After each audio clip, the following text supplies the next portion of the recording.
bang, bang, she shot me. So today I am posted as the entrance officer at this crime scene. It's important when you get to your crime scene to tape off the perimeter, and you have to tape a perimeter large enough to include any potential evidence. If you don't have yellow caution tape, what you can use is other officers, police cars, or anything else you might find that would adequately show that people cannot enter. It's also important as an entrance officer to make sure that people who are authorized to come in the scene have their name and badge numbers recorded, and the times they came in and the times they left. CSI here to check the scene. Okay, what's your name? Chris Ablemowitz. Can you spell it? Ablamowicz. And your badge number? 5431. Okay, thank you. When entering your crime scene, you want to pick and travel in the path that has been least traveled by your suspect. So we see some blood leading right to the door. So we're going to probably want to walk around the outside and stick close to the wall and not disturb any evidence along the way.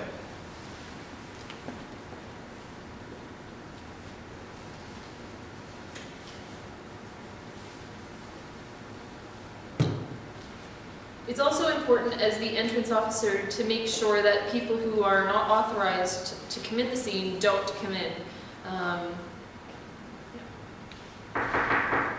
Hi. Hi. Where are you going? I just left something here last night. No, you can't come in. This is a crime scene. It'll just take 1 minute. No, absolutely not. Are you sure about that? Are you trying to bribe me? I could have you arrested. Sorry. Thank you.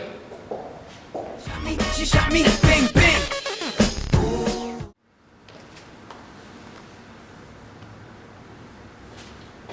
Just what's CSI? Yeah. Thanks. What do we got?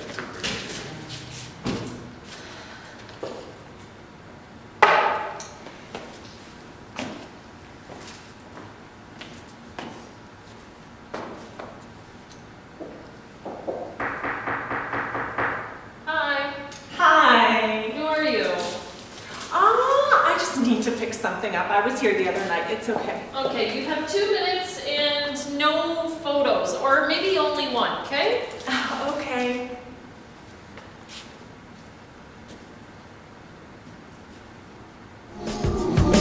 Am I wrong? But what is love without the pain? Photographing and note-taking is a central part to your crime scene, and you want to do this before you collect any evidence. You want to use scales in your photographs, as well as using a normal lens to avoid any distortion in your photos. You want to use a combination of your ISO, your aperture, and your shutter speed to come out with the greatest quality of picture possible. You also want to take your photos from a 90-degree angle to avoid any distortion too. The keeping of a notebook is a fundamental part of every police and law enforcement's duties. Accurate, careful, and well-kept notes are a key component in the proper performance of policing duties. So it's important to document anything that you see, smell, weather conditions, whether there's any conditions inside that has to be documented, just so that it could be referred back to. And a picture is worth 1,000 words, so even if you want to make a sketch in your notebook of the crime scene, it's a lot easier for you to refresh your memory when referring at a later time. And what is pain? Oh my god, that's the first dead body I've ever seen. Facebook. Oh, yeah. Hey, do you mind taking that picture? Yeah, sure. Awesome. This will be a great one to show back at the station. Awesome. Good. Hey, Chris, don't you think we should write any of this down? Nah, forget it. It's not worth it. Takes too long. She was walking around with a loaded shotgun. An important component of crime scene investigation is the evidence collection. Evidence collection must be done properly, pertaining to the type of evidence that is being collected.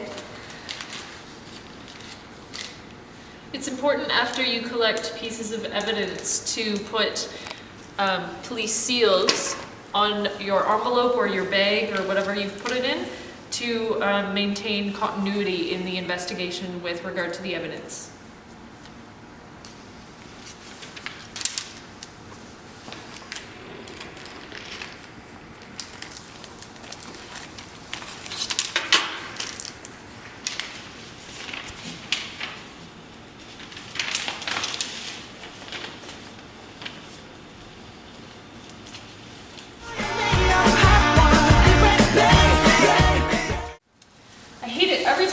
To a scene and there's so much blood, it's so nasty.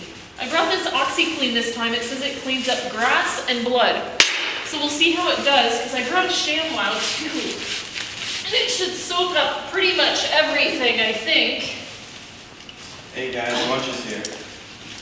Oh, Oh, Chris, thank you. Oh, Tiffany, look, you're just standing on the shirt. Oh, I'm sorry.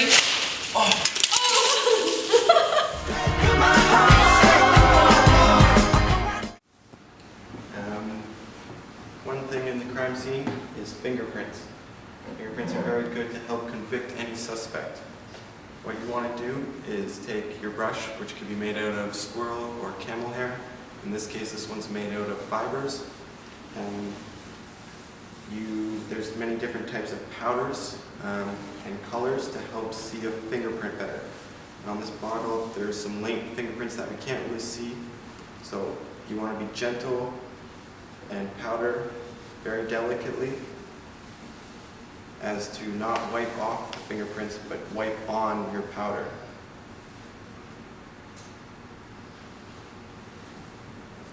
Then what you can do, once you have your fingerprints powdered, is take your tape, place it on the fingerprint, making sure there's no air bubbles, and remove your fingerprint for comparison.